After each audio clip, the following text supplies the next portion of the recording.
Treasuring God's design for the family has been the central focus of our ministry for nearly 25 years. The propagation of the gospel is significantly connected to the family as God designed it. Even the function of the church is subject to the overriding structures of the family as ordained by God since creation. The last prophecy of the Old Testament is the first prophecy referred to in the Gospel of Luke, turning the hearts of the fathers to the children and the disobedient to the wisdom of the just. This is the clarion call of the gospel from the ministry of John the Baptist until the Lord returns. The following message was given to families at an annual homeschool conference. It is our desire to encourage you with the hope, joy, and wonder of God's design, and that you too will treasure God's design for the family. Some people have commented that until public education came onto the scene in the 1800s, all education came from the motivation of the father and the labor of the mother. And so the most prominent and continuous textbook in use was the Bible. And it was significant. If you've ever had a chance to read some of the writings from that day, the housewife of that era was more capable in the scriptures than most of our greatest theologians are today. And that's not an overstatement. Incredible how thoroughly familiar they were with the Word of God, and it was a part of their breathing. They discussed life and all the questions of life in the context of their knowledge of the Word of God. Now, you've homeschooled long enough, even if you haven't even started yet, I'm sure you feel like it's long enough. You've homeschooled long enough to decide, homeschooling is probably great for those families that have super moms and super dads that can do everything, but our family, we kind of fall short of any substantial significance, and probably, I wonder if we could find a better tutor for our kids. I wonder if we could find a better way. And so I was thinking this morning of what I could offer you. It was better than what you're doing, and I got to thinking, I think I'll offer you the most successful discipleship school in the history of mankind. More disciples have come out of this school than any other school. More successful. Some of the most godly missionaries, men and women, have come out of this discipleship school. But if I ask you to guess, then what's the most, and by most successful, I'm meaning the degree of godliness is the highest, and the numerical significance of success is also the highest. And you just have to tell me the name of that school. Anybody have an idea what the name of that school is? I'm deaf. What did you say? The Home. Oh yes, that's correct. It's the Home. Now, concerning the Home, you might say, well, that's great. I hope we can establish one of these days. That would really be wonderful. And of course, what you mean by that is when you look at your home, it's so deficient by your judgment that you really don't want to call it a home. One day, maybe you can become one. I remember when our second born finished his kindergarten year, and when we started homeschooling, we always agreed to homeschool from year to year until the threat of ruining our kids was so imminent that we would look for some other escape for our kids. And so at the end of the first year, we were looking for that escape. We were realizing, homeschooling would be great if you had great parents. It'd be great if you had really smart mom and dad who really knew a lot. My wife and I just happened to be on that kind of learning capacity that, they debated whether they would even give us a report card so they wouldn't humiliate us by giving us straight Fs. I mean, it was one of those slow learning processes. So we realized we brought a lot of that with us. And so after the first year, we realized, our kids are really going to be deficient in some areas if we continue homeschooling, because it's just us they have. And while we were emotionally pressed significantly about the issue, I was also pressed spiritually to pray. And so we got on our knees and prayed in the living room and asked the Lord for direction and help, which He brought. When you look at your child and decide that you're the one that is supposed to teach your child, and you come alongside us, we help you see how that child best learns, what materials to use that make that happen. We help to cooperate with what credits you want and what abilities the child has. So in essence, Championship Christian Education is agreeing with God in how He made your child and seeing that child become everything that God intended when the child was formed in the mind of God.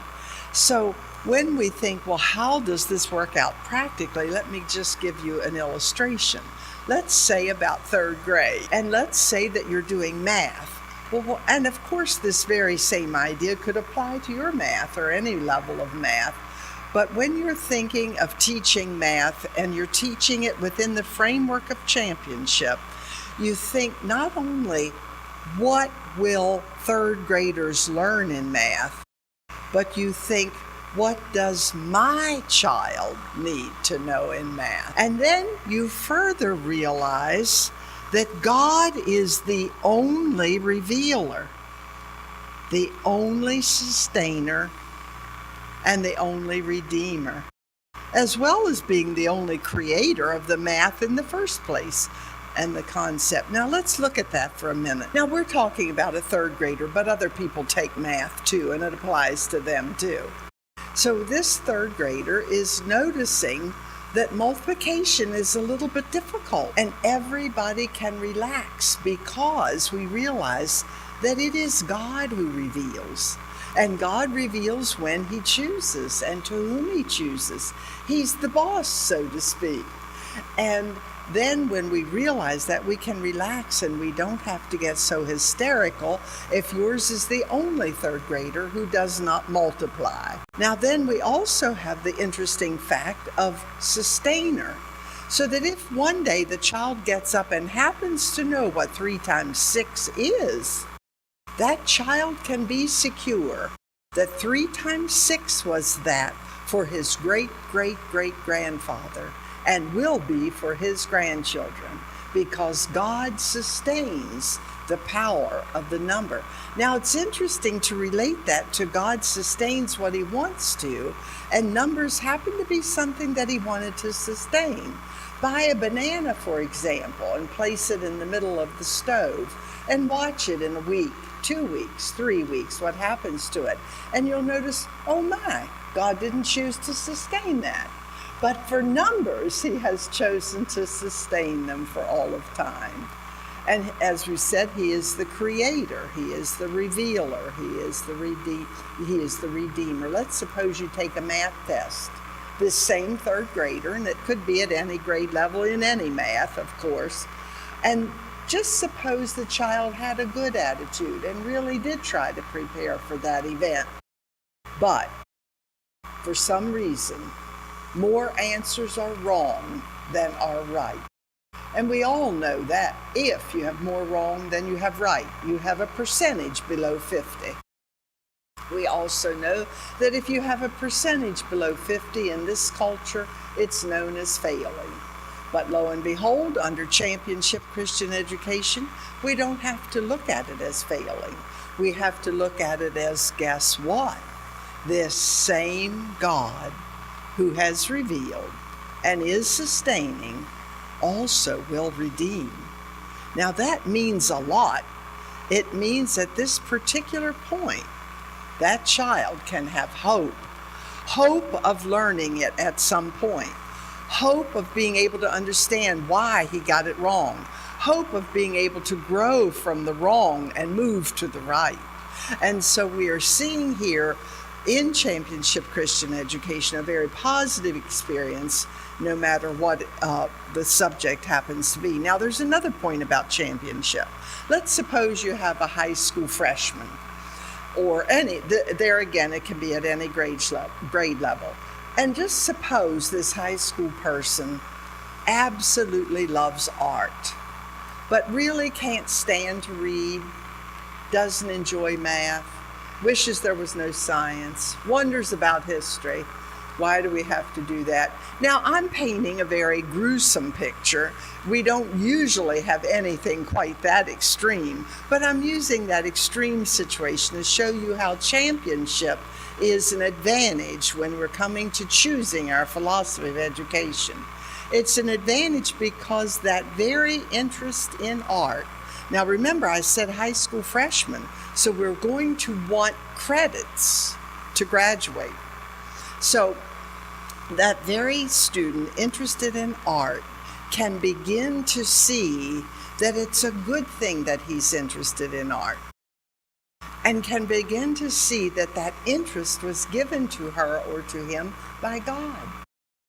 And we don't have to say, well, you're not going to get to draw until you've done your math.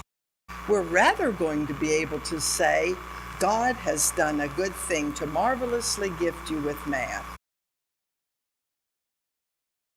With art, excuse me. But I'm wondering if that art has any relationship to anything else that you want to credit in. Would there have been any artists that ever lived before you? If that happened to be the case, we're already moving into history. Could there be any way that you could put these colors together that you hadn't thought of before? Did anybody go before you and make something else to paint with or draw with that you maybe could not have made? What in the world did they do to make that? And we've moved into science. And so we're able in Championship Christian Education to take that which the student has been given and use it for God's glory and God's purposes without changing who God made. Now, there is the element of discipline, of course, and we all need to be reminded of the disciplines that we need. As old as I am, I'm the oldest one in this room. In fact, in almost any room I ever am in, I am the oldest one there. And still, I need to be disciplined. I need to be reminded of things that make me prosper. Championship Christian Education does that. It very gently lays out for you reminders that if you sincerely want to prosper, you may want to include some mathematics in your thinking. If you sincerely want to prosper, now the child can choose to not prosper, and that is sad. But we can continue to make them thirsty about the prospering, and that is the good part. Now, what does Walkersville offer then with regard to this Championship Christian Education? And I haven't gotten to my notes yet, but you just motivated me when I came up here and just saw your smiling faces. So what Walkersville offers is we look at, with you, we look at your child individually. We try to discern how it is your child learns, what it is your child is interested in, how that learning style and those interests can be taken to the level of credits and or passing a particular age group. And then we further offer you the opportunity to walk with us with that. We have phone numbers that you can use any time of night or day and hopefully get the help that you're looking for. We have opportunity to help you change materials if you find the need to do that. But beyond changing materials, we have many helps available to you that will show you that it is usually not the material that needs to be changed, but the method. And we're here to give you one of very many methods that you can choose, usually starting with something that works pretty well because we've evaluated your child and we've seen what those interests are. Well, God bless you, and I hope we get to work together.